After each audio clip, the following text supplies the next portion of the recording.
Hello, friends, and welcome to another episode of Chapters on Armstrong Television. Chapters is the show that allows us all to get up close and personal with authors, editors, and publishers from all across the country. I'm your host, Carter Seaton, and it's great to have you with us today. We've got a guest from Wisconsin with us today, although he has spent time in West Virginia. His name is Joe Mirenna. He earned a degree in education in Madison, Wisconsin, and taught elementary school for over 20 years, then became a specialist in gifted education. Now he says he's an innkeeper and plays music, semi-retired also. And he's a builder and designer, and he lives in Primrose, Wisconsin with his wife, Kathy. But we're not going to talk about any of those things. We're going to talk about his memoir entitled The Making of a Field Hippie. Welcome to Chapters, Joe. Thanks for being with us. Hello. Thank you for having me on this. This is fun. What is your definition of a field hippie? Well, I got to tell you that that term was coined by my good friend Michael Klein, who you probably know, a well-known West Virginia oral historian, a great musician, and one of my very oldest friends. And he always can turn a phrase or two. So Michael referred to us Green Creekers as field hippies, to be differentiated as from other kinds of hippies of the day. As you know, the 70s was an interesting time when the only time in American history when the population shifted back to people moving to the country, to rural areas. It's the only decade in our history where that's happened. And then after that, it went back to people moving back to cities. So Michael coined this term, field hippies, and I just loved it. Yeah, that's what I learned when I was writing Hippie Homesteaders. And we've got a lot in common having to do with that subject. But when I was doing that book, several of the people that I interviewed thought hippie was a pejorative. Apparently you don't. There are a lot of things in the world to get upset about. That's not one of them. Well, I think they preferred the term back to the landers because there was that notion that all the hippies were out there, doing drugs and engaging in orgies. So they preferred the back to the land movement as a time frame and a name for what they were trying to do. You know what we called it? We hardly ever used the back to the lander, even though that was used in the day. You may remember, what was the magazine? I'm already forgetting. Mother Earth News. Mother Earth News. Yeah, we use the term homesteaders. Mm-hmm. And I think that was used nationally. I've run into people in Wisconsin and northern Michigan who were just doing the same thing. We were all doing the same thing. And homesteaders was probably the term used more often by the people who were doing it. Well, that's why we didn't really think we were doing anything, by the way. We were just figuring out, this is a great way to live. Well, that's why we titled my book Hippie Homesteaders. So right. You spent a lot of time in your memoir talking kind of about your childhood and your life as a young teen and being shy and sort of reclusive. Do you think those things influenced your decision to become a homesteader? Yeah, how could it not? It's interesting that that book started out with my younger life because I didn't know I was going to be writing a book, nor I didn't know I was going to be writing a book about this. It was really about, it was a personal writing. It was actually a personal writing examining my personal flaws and asking myself at the ripe old, mid 60s, like, where did I go wrong? Why am I such a bad person? All these things I don't like about myself. And so I started deconstructing and said, okay, if I feel lonely, when was my first experience? And so then all of a sudden these vivid details came to my mind.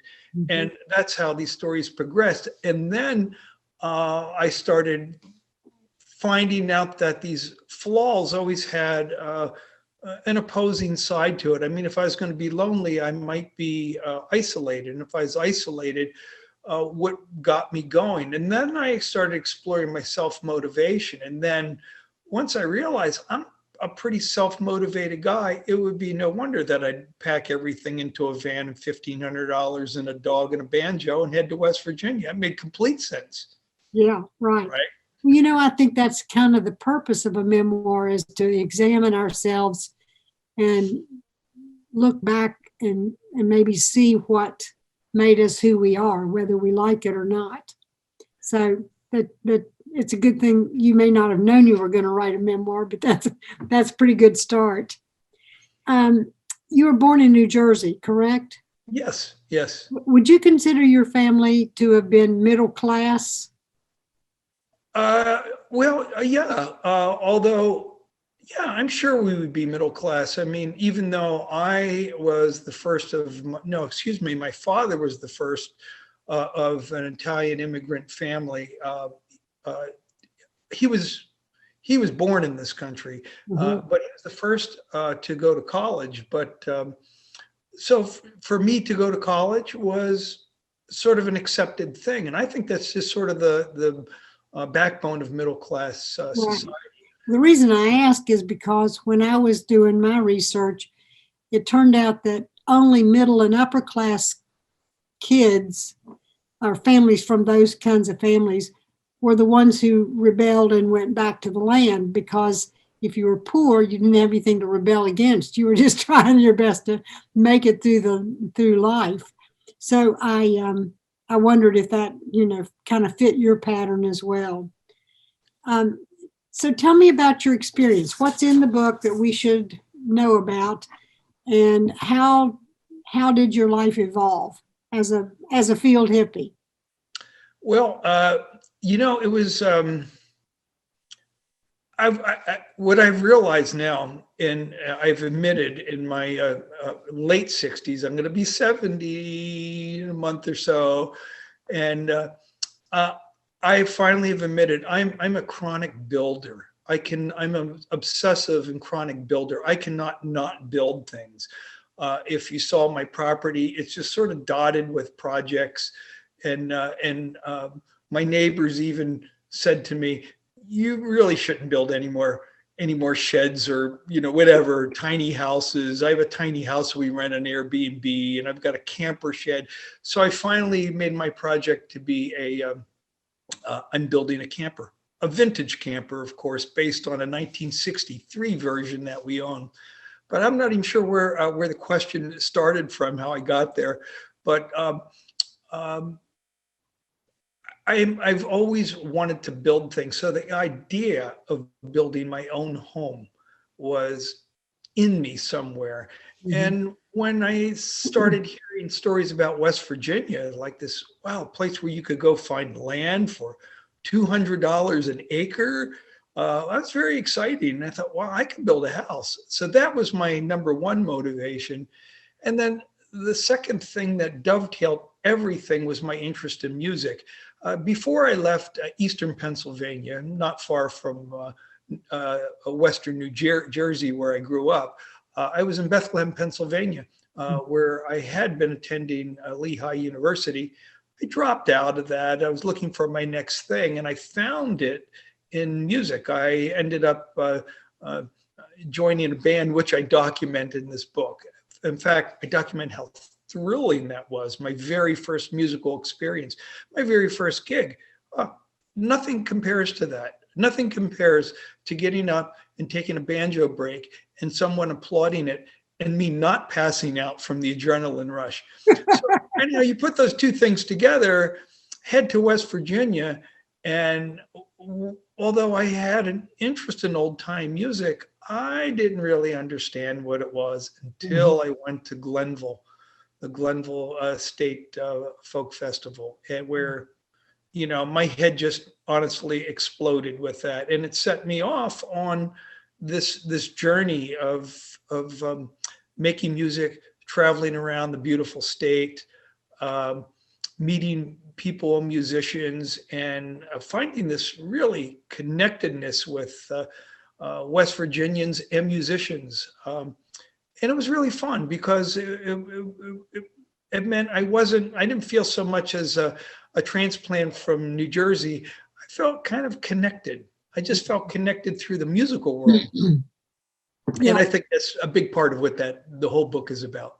So you in that regard are somewhat atypical of most of the Back to the Landers, because many of them were dropping out for a cause. They were either opposed to the Vietnam War, or they wanted to try and save the environment, and they thought if they moved someplace in the hills, first of all, West Virginia was a place they didn't think would go to hell in a handbasket if the war got worse, and the environment was good. They could do their own thing.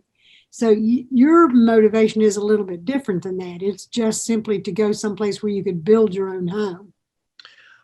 True, but it wasn't like I wasn't aware of the massive changes. I did spend 2 years on a college campus, and did my share of banner making and protesting, and head shaking, and nothing compares to the night we all were sitting around waiting for our draft numbers. Yeah. That was the big deal. So it was very difficult to not be opposed to the war. And I think going to West Virginia, it was in many ways an escape from the daily turmoil that you felt you couldn't grasp. You couldn't really felt like you did anything about it.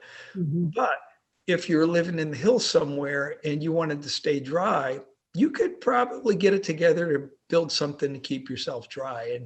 And it's that that feeling of wanting to have something tangible to succeed with. I think was a big motivation for me, and probably a lot of us. We got a lot of satisfaction from that we had. A way to control your own destiny in a way too. Exactly. How many musical instruments do you play? I'm glad you didn't ask me how many I have, because I couldn't. Here's what it is. I started out on banjo, 3-finger style, until I went to Glenville, and then I had to learn clawhammer. Right. And then from there, you start playing with fiddlers and wishing you could play fiddle. And then I picked up mandolin, which is the same fingering, which gave me a sense of melody. And then I picked up hammer dulcimer, and then finally fiddle, which I completely became obsessed with for 20 years, until maybe 8 years ago, I just stopped playing, because honestly, I felt with all this time I put in, I should be sounding better. It's a very difficult instrument to sound great on, and I wanted to be great. So I'm my worst critic on that. And then what else did I do? Joe Dobbs? Oh, I love Joe Dobbs. I remember I had started playing fiddle. I was probably 6 months into it. And of course, I'm hot to buy a new fiddle. I may have bought my first real fiddle from him. And I went down to his shop and played for him. So, what do you think, Joe? And he was so warm. He came over and says, "Joe, you sound great. You're going to be a great fiddler." And then, of course, I bought a fiddle from him. But he was genuine. He wasn't just trying to sell a fiddle. He was a lovely, lovely person. Yes, he was. He's a sweet guy. Okay, tell me about meeting Sam and Kerry Rosetta. They're such big names in the music scene, particularly in the making of hammered dulcimers. All these things happen by chance. If you put your life together, all the chance meetings. I was at, I believe, down the Pipe Stem Festival in southwestern West Virginia, when I ran into Sam and Paul Reisler, playing these funny shaped instruments. So of course I had to go give a good listen and had a conversation. They said, you might be interested. If you want to learn more of this, you should come to Augusta and sign up for our 5-week musical instrument class, building class. Well, that fit 2 of my loves, building. And I had never, by the way, being middle class, right, and college bound, I never had time in my schedule in high school to take a shop class. And here it was. So I jumped on that.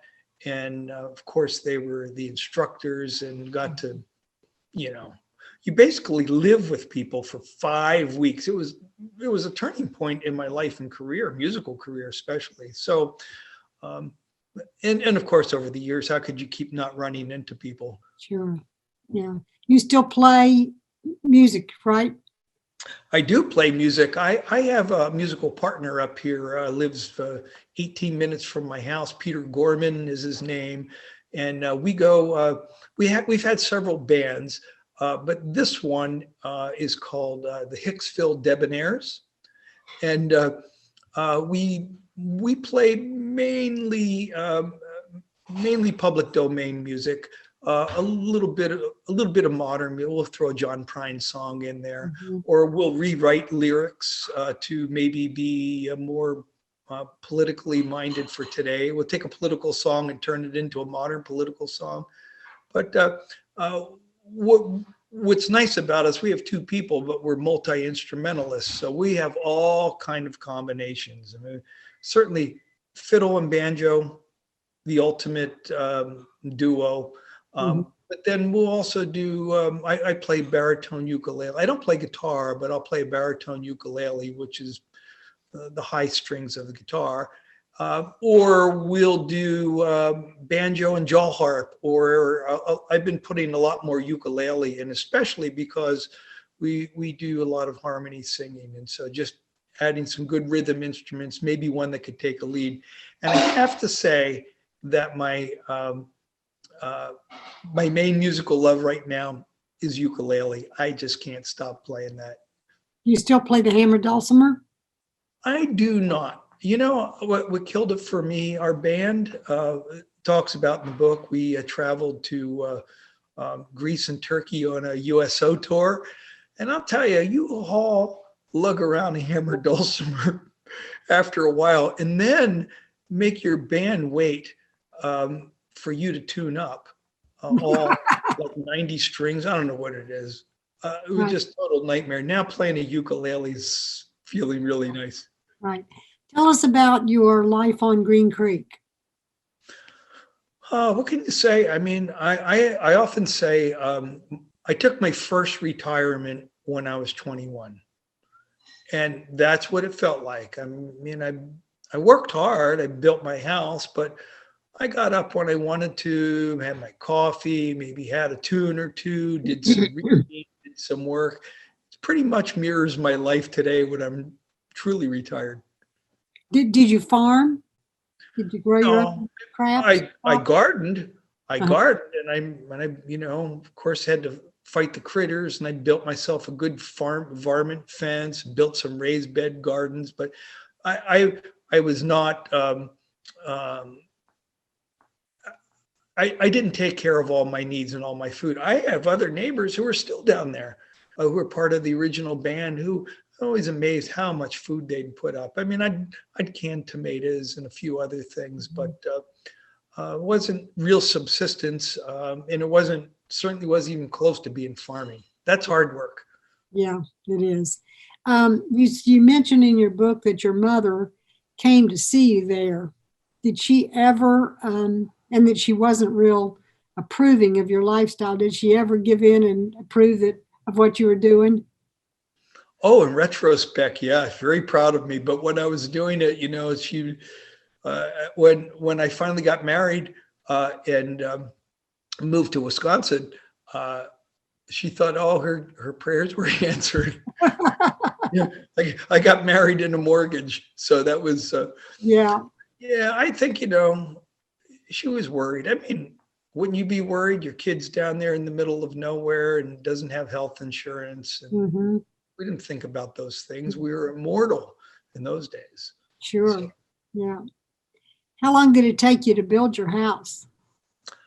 That I can answer. I remember starting as early as I could in spring, and that was building it was probably like a 10 by 11 little deck onto which I had a tent that fit on there.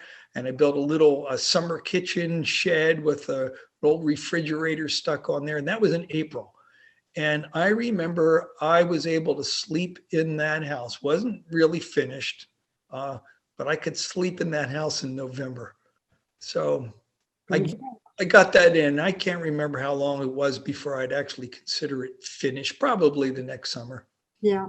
Now, were you influenced by the Nearings book or by things you read in Mother Earth News? Did you use those kind of as your guidepost for how to do things? I did. Before I even moved to West Virginia, I was aware of the Nearings book, and I was living in well, my parents' place in eastern Pennsylvania, and living on my own outside of Bethlehem, Pennsylvania. Well, that's very close to Emmaus, which is the home of Rodale, and Rodale was Publisher. publishing all kinds of great books. And on top of that, we knew insiders there where we could buy uh, flawed books or seconded books for pennies on the dollar. So I had a great library of things. I was very interested in building.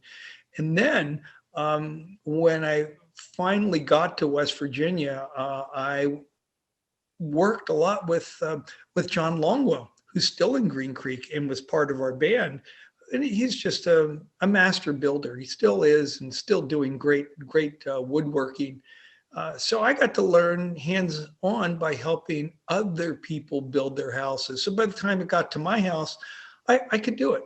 I knew what I was doing. And if I had a question, one of our favorite activities was sharing a meal with somebody and drinking a few beers, having some tunes, and talking about building. What's the proper way to get a vapor barrier, for instance? We'd have these conversations. It was all consuming and totally fun.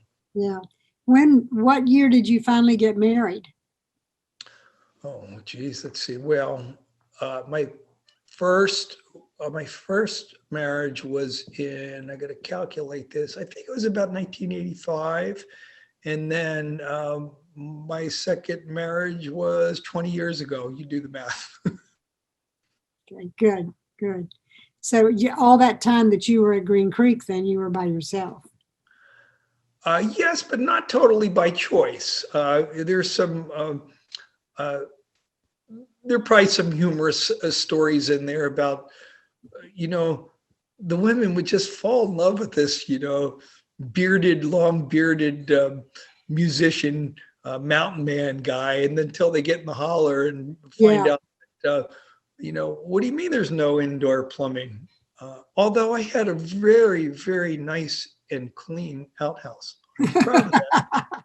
Somehow they just weren't that impressed. And then, it seems like a little later they'd be pulling their microbus out of the hollow. That tended to happen. There was many couples who came to West Virginia as couples, and one or the other of them just couldn't hang with it. So.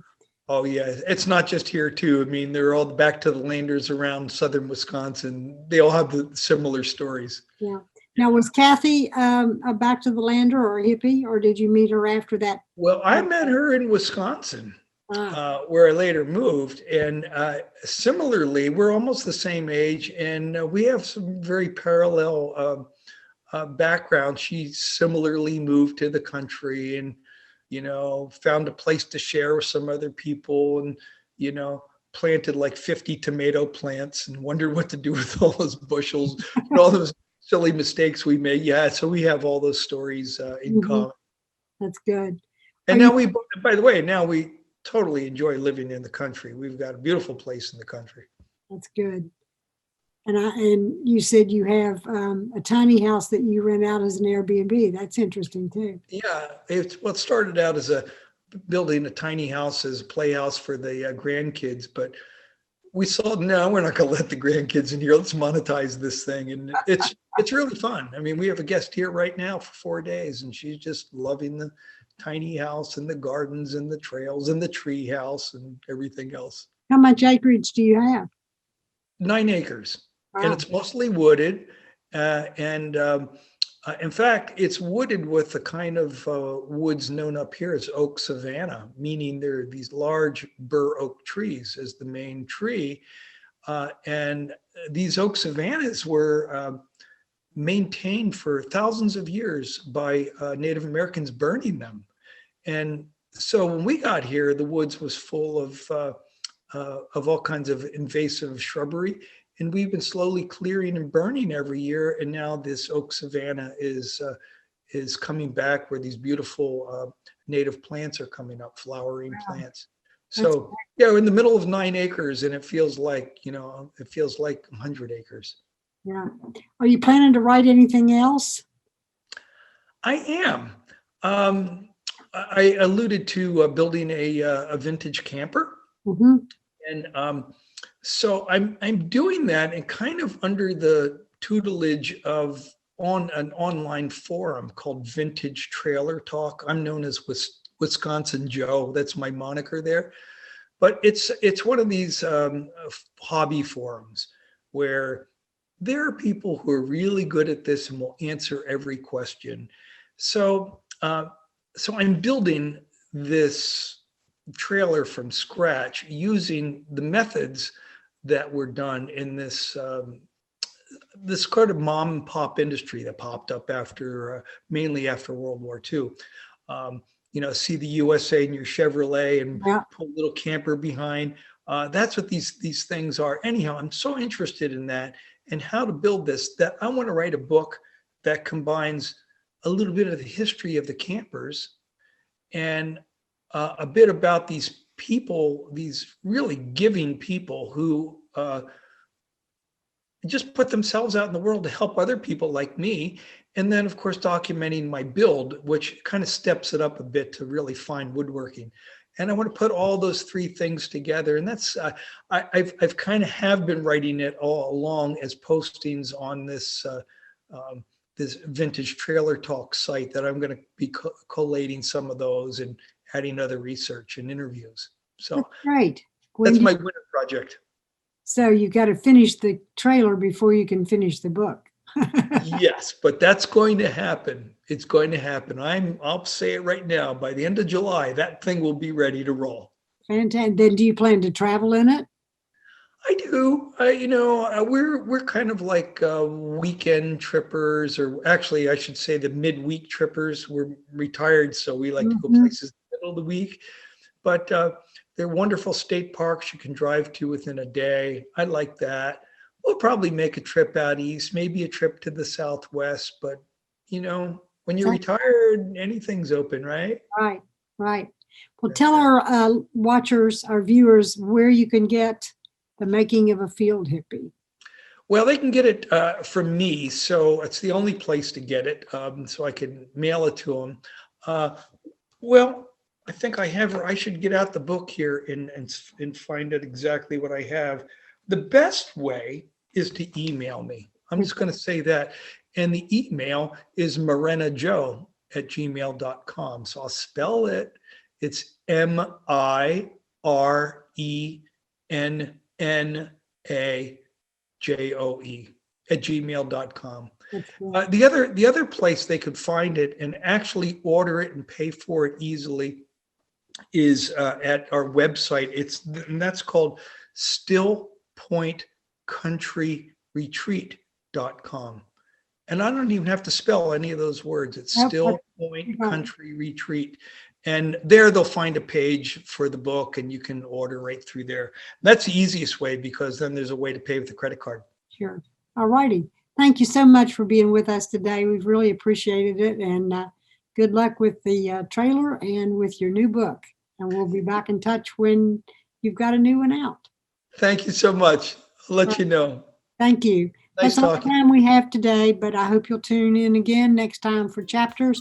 In the meanwhile, stay safe, get vaccinated, and be well. Connect with Chapters through email. Write to lp4@zoominternet.net. Chapters has a Facebook page at Armstrong Chapters. Like, subscribe, share, and comment. All Chapters episodes are available on YouTube. Visit the Armstrong Neighborhood channel on YouTube and look for a playlist of all the Chapters programs.